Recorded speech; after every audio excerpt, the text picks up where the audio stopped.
ओम शांति। आज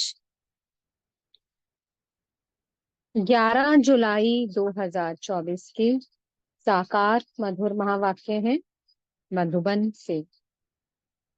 मीठे बाप दादाजी ने कहा, मीठे बच्चे सुन, अवस्था अर्थात अशरीरी बनने का अभी समय है। इसी अवस्था में रहने का अभ्यास करो। प्रश्न है, सबसे ऊंची मंजिल कौन सी है? उसकी प्राप्ति कैसे होगी? उत्तर है, संपूर्ण सिविलाइज्ड बनना।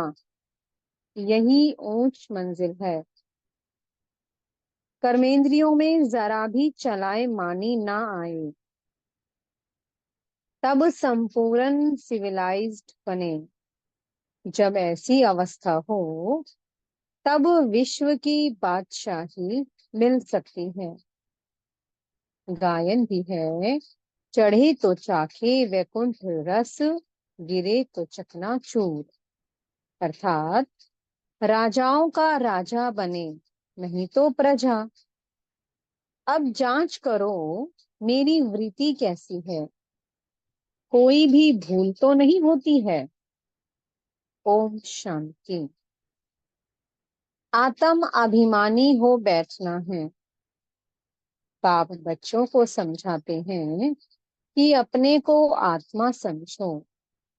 अब बाबा ऑलराउंडर से पूछते हैं, सतयुग में आत्म अभिमानी होते हैं या देह अभिमानी? वहां तो ऑटोमेटिकली आत्म अभिमानी रहते हैं। घड़ी घड़ी याद करने की दरकार नहीं रहती। हाँ, वहां ये समझते हैं कि अब ये शरीर बड़ा हुआ, अब इसको छोड़ दूसरा नया लेना है। जैसे सर्प का मिसाल है, वैसे आत्मा भी ये पुराना शरीर छोड़ नया लेती है। भगवान मिसाल दे समझाते हैं, तुम्हें सभी मनुष्यों को ज्ञान की भू भू कर आप समान ज्ञानवान बनाना है, जिससे परिस्तानी निर्विकारी देवता बन जाएं। ऊंच से ऊंच पढ़ाई है मनुष्य से देवता बनाना। गायन भी है ना, मनुष्य को देवता किए करत न लागी वार। किसने किया? देवताओं ने नहीं किया। भगवान ही मनुष्यों को देवता बनाते हैं। मनुष्य इन बातों को जानते नहीं हैं। तुमसे सब जगह पूछते हैं, आपकी एम ऑब्जेक्ट क्या है? तो क्यों नहीं एम ऑब्जेक्ट की लिखत का छोटा पर्चा छपा हुआ हो?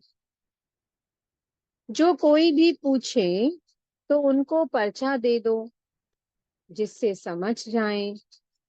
बाबा ने बहुत अच्छी रीति समझाया है।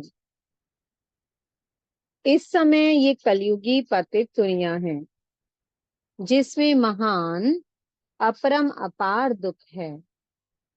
अब हम मनुष्यों को सतयुगी पावन महान सुखधाम में ले जाने की सर्विस कर रहे हैं। वह रास्ता बताते हैं। ऐसे नहीं, हम अद्वैत नॉलेज देते हैं। वे लोग शास्त्रों की नॉलेज को अद्वैत नॉलेज समझते हैं। वास्तव में वह कोई अद्वैत नॉलेज है नहीं। अद्वैत नॉलेज लिखना भी रॉन्ग है। मनुष्यों को क्लियर कर बताना है। ऐसी लिखत छपी हुई हो जो झट समझ जाए कि इन्हों का उद्देश्य क्या है। कलयुगी पतित भ्रष्टाचारी मनुष्यों को हम अपार दुखों से निकाल सतयुगी पवित्र भ्रष्टाचारी अपार सुखों की दुनिया में ले जाते हैं। बाबा ये ऐसे बच्चों को देते हैं, अर्थात बाबा ये बच्चों को निबंध देते हैं। ऐसे क्लियर कर लिखना है, सब जगह ऐसी तुम्हारी लिखत रखी हो, झट वह निकाल कर दे देनी चाहिए। तो समझें कि हम तो दुख धाम में हैं, गंध में पड़े हैं। मनुष्य कोई समझते थोड़े हैं कि हम कलयुगी पतित दुख धाम के मनुष्य हैं। ये हमको अपार सुखों में ले जाते हैं। तो ऐसा एक अच्छा पर्चा बनाना है, जैसे बाबा ने भी छपाया था, सतयुगी हो या कलयुगी। परंतु मनुष्य समझते थोड़े हैं, रत्नों को भी पत्थर समझ फेंक देते हैं। ये है ज्ञान रत्न। वो समझते हैं कि शास्त्रों में रत्न है। तुम क्लियर कर ऐसा बोलो जो समझें कि यहाँ तो अपार दुख है, दुखों की भी लिस्ट हो, कम से कम 101 तो जरूर हो। इस दुख धाम में अपार दुख है, ये सब लिखो, सारी लिस्ट निकालो। दूसरी तरफ फिर अपार सुख, वहां दुख का नाम नहीं होता। हम वह राज्य अथवा सुखधाम स्थापन कर रहे हैं, जो झट मनुष्यों का मुख बंद हो जाए। ये कोई समझते थोड़े हैं कि इस समय दुखधाम है। इसको तो वो स्वर्ग समझ बैठे हैं। बड़े बड़े महल, नए नए मंदिर आदि बनाते रहते हैं। ये थोड़ी जानते हैं कि ये सब खत्म हो जाने हैं। पैसे तो उन्हों को बहुत मिलते हैं रिश्वत के। बाप ने समझाया है, ये सब है माया का, साइंस का घमंड। मोटरें, एरोप्लेन आदि ये सब माया का शो है। ये भी कायदा है। जब बाप स्वर्ग की स्थापना करते हैं तो माया भी अपना भभका दिखाती है। इसको कहा जाता है माया का पॉम्प। अब तुम बच्चे सारे विश्व में शांति स्थापन कर रहे हो। अगर माया की कहाँ प्रवेशता हो जाती है तो बच्चों को अंदर खाता है। जब कोई किसके नाम रूप में फंस पड़ते हैं तो बाप समझाते हैं, ये क्रिमिनलाइज्ड है। कलयुग में है क्रिमिनलाइजेशन और सतयुग में है सिविलाइजेशन। इन देवताओं के आगे सब माथा टेकते हैं। आप निर्विकारी, हम विकारी। इसलिए बाप कहते हैं, हर एक अपनी अवस्था को देखें। बड़े बड़े अच्छे महारथी अपने को देखें। हमारी बुद्धि किसके नाम रूप में जाती तो नहीं है। फलानी बहुत अच्छी है, ये करें, कुछ अंदर में आता है। ये तो बाबा जानते हैं, इस समय संपूर्ण सिविलाइज्ड कोई है नहीं। जरा भी चलाए मानी ना आए, बहुत मेहनत है। कोई विरले ऐसे होते हैं, आंखें कुछ ना कुछ धोखा जरूर देती हैं। ड्रामा किसकी सिविलाइज्ड जल्दी नहीं बनाएगा। खूब पुरुषार्थ कर अपनी जांच करनी है, कहाँ हमारी आंखें धोखा तो नहीं देती हैं। विश्व का मालिक बनना बड़ी ऊंची मंजिल है। चढ़े तो चाखे वैकुंठ रस, गिरे तो चकनाचूर। अर्थात राजाओं का राजा बनते, गिरे तो प्रजा में चले जाएंगे। आजकल तो कहेंगे विकारी जमाना है। भल कितने बड़े आदमी हैं, समझो क्वीन है, उनके अंदर भी डर रहता होगा कि कहाँ कोई हमें उड़ा ना दे। हर एक मनुष्य में अशांति है। कोई कोई बच्चे भी कितनी अशांति फैलाते हैं। तुम शांति स्थापन कर रहे हो, तो पहले तो खुद शांति में रहो, तब दूसरे में भी ये बल भरे। वहां तो बड़ा शांति का राज्य चलता है। आंखें सिविल बन जाती हैं, तो बाप कहते हैं अपनी जांच करो। आज मुझ आत्मा की वृत्ति कैसी रही? इसमें बहुत मेहनत है, अपनी संभाल रखनी है। बेहद के बाप को भी सच कभी नहीं बताते हैं। कदम कदम पर भूलें होती रहती हैं। थोड़ा भी उस क्रिमिनल दृष्टि से देखा, भूल हुई, फौरन नोट कर। 10-20 भूलें तो रोज करते ही होंगे, जब तक अभूल बने। परंतु सच कोई बताते थोड़े हैं।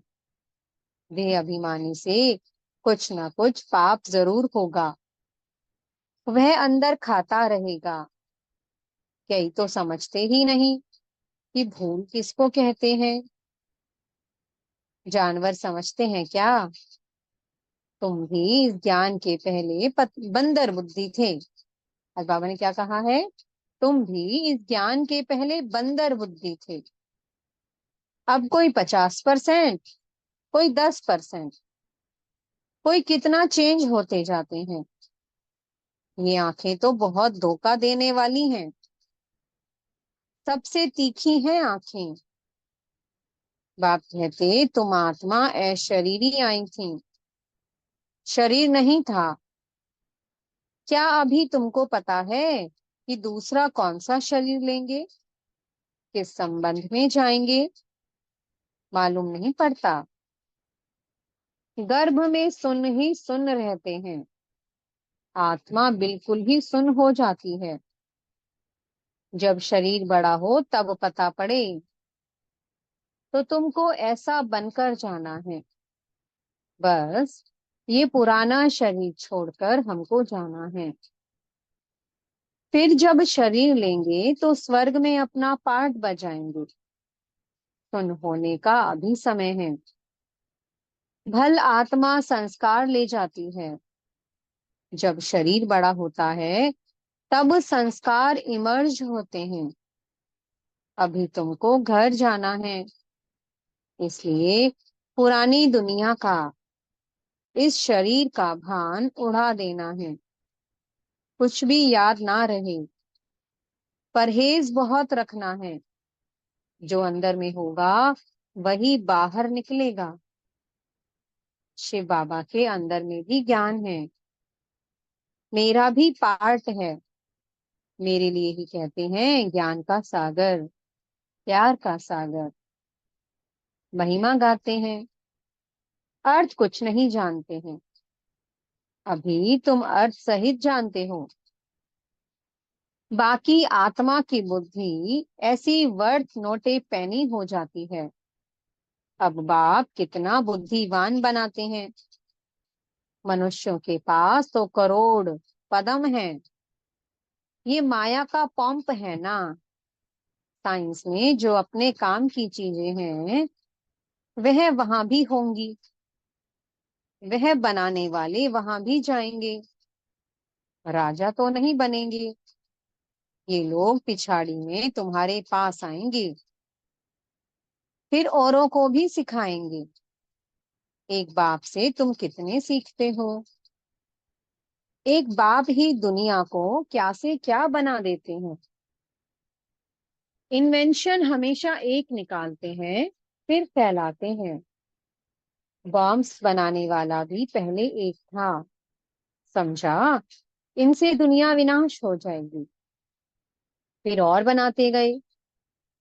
वहां तो वहां भी साइंस तो चाहिए ना। टाइम पड़ा है, सीख कर होशियार हो जाएंगे। बाप की पहचान मिल गई। फिर स्वर्ग में आकर नौकर चाकर बनेंगे। वहां सब सुख की बातें होती हैं। जो सुख धाम में था वह फिर होगा। वहां कोई रोग दुख की बात नहीं, यहाँ तो अपरंपार दुख है। वहां अपरंपार सुख है। अभी हम ये स्थापन कर रहे हैं, दुख हरता सुख करता एक बाप ही है। पहले तो खुद की भी ऐसी अवस्था चाहिए, सिर्फ पंडिताई नहीं चाहिए। ऐसी एक पंडित की कथा है। बोला, राम नाम कहने से पार हो जाएंगे। ये इस समय की बात है। तुम बाप की याद में विषय सागर से क्षीर सागर में चले जाते हो। यहाँ तुम बच्चों की अवस्था बड़ी अच्छी चाहिए। योग बल नहीं है, क्रिमिनलाइज्ड है, तो उनका तीर नहीं लग सकता। आंखें सिविल चाहिए। बाप की याद में रहे किसको ज्ञान देंगे तो तीर लग जाएगा। ज्ञान तलवार में योग का जौहर चाहिए। नॉलेज से धन की कमाई होती है, ताकत है याद की। बहुत बच्चे तो बिल्कुल याद करते ही नहीं है, जानते ही नहीं है। बाप कहते हैं, मनुष्यों को समझाना है कि ये है दुख धाम, सतयुग है सुख धाम। कलयुग में सुख का नाम नहीं, अगर है भी तो भी काग विष्ठा के समान है। सतयुग में तो अपार सुख है। मनुष्य अर्थ नहीं समझते, मुक्ति के लिए ही माथा मारते रहते हैं। जीवन मुक्ति कोई को तो कोई जानते ही नहीं है, तो ज्ञान भी दे कैसे सकते हैं। वह आते ही हैं रजो प्रधान समय में, वो फिर राजयोग कैसे सिखलाएंगे। यहाँ तो सुख है काग विष्ठा समान। राजयोग से क्या हुआ था ये भी नहीं जानते। तुम बच्चे जानते हो, ये भी सब ड्रामा चल रहा है। अखबार में भी तुम्हारी निंदा लिखते हैं, ये तो होना ही है। अबलाओं पर किस्म किस्म के सितम आते हैं। दुनिया में अनेक दुख हैं, अभी कोई सुख है थोड़ी। बाबा कहते हैं इस समय सुख थोड़े ही है। भल कितना भी बड़ा साहूकार है, बीमार हुआ, अंधा हुआ, तो दुख तो होता है ना। दुखों की लिस्ट में सब लिखो। रावण राज्य कलयुग के अंत में ये सब बातें हैं। सतयुग में दुख की एक भी बात नहीं होती है। सतयुग तो होकर गया है ना, अभी है संगम युग। बाप भी संगम पर ही आते हैं। अभी तुम जानते हो 5000 वर्ष में हम क्या क्या जन्म लेते हैं, कैसे सुख से फिर दुख में आते हैं। जिनको सारा ज्ञान बुद्धि में है, धारणा है, वो समझ सकते हैं। बाप तुम बच्चों की झोली भरते हैं। गायन भी है, धन दिए धन ना खुटे। धन दान नहीं करते हैं तो गोया उनके पास है ही नहीं, तो फिर मिलेगा भी नहीं। हिसाब है ना, देते ही नहीं तो मिलेगा कहाँ से, वृद्धि कहाँ से होगी। ये सब है अविनाशी ज्ञान रत्न। नंबरवार तो हर बात में होते हैं ना, ये भी तुम्हारी रूहानी सेना है। कोई रूह जाकर उच्च पद पाएगी और कोई रूह प्रजापद पाएगी, जैसे कल्प पहले पाया था। अच्छा, मीठे मीठे सी कीलत हुए रूहानी बच्चों को नंबरवार पुरुषार्थ अनुसार बाप दादा व मात पिता का दिल व जान सिकवा प्रेम से याद प्यार और गुड मॉर्निंग। रूहानी बाप की रूहानी बच्चों को नमस्ते। हम रूहानी बच्चों की मीठे मीठे रूहानी बाप दादा को, माता पिता को बहुत बहुत याद प्यार, गुड मॉर्निंग और नमस्ते। धारणा के लिए मुख्य सार है। पहला पॉइंट, अपनी संभाल करने के लिए कदम कदम पर जांच करनी है कि आज मुझ आत्मा की वृत्ति कैसी रही। आंखें सिविल रही, देह अभिमानवश कौन सा पाप हुआ। दूसरा पॉइंट, बुद्धि में अविनाशी ज्ञान धन धारण कर फिर दान करना है। ज्ञान तलवार में याद का जौहर जरूर भरना है। मीठे सतगुरु जी वरदान दे रहे हैं, सत्यता की अथॉरिटी को धारण कर सर्व को आकर्षित करने वाले निर्भय और विजयी भव। आप बच्चे सत्यता की शक्तिशाली श्रेष्ठ आत्माएं हो। सत्य ज्ञान, सत्य बाप, सत्य प्राप्ति, सत्य याद, सत्य गुण, सत्य शक्तियां सब प्राप्त हो। इतनी बड़ी अथॉरिटी का नशा रहे तो ये सत्यता की अथॉरिटी हर आत्मा को आकर्षित करती रहेगी। झूठ खंड में भी ऐसी सत्यता की शक्ति वाले विजयी बनते हैं। सत्यता की प्राप्ति खुशी और निर्भयता है। सत्य बोलने वाला निर्भय होगा, उनको कभी भय नहीं हो सकता है। स्लोगन है, वायुमंडल को परिवर्तन करने का साधन है पॉजिटिव संकल्प और शक्तिशाली वृत्ति। ओम शांति। बहुत बहुत शुक्रिया प्यारे प्यारे हमारे मीठे मीठे बाप दादा जी का। ओम शांति।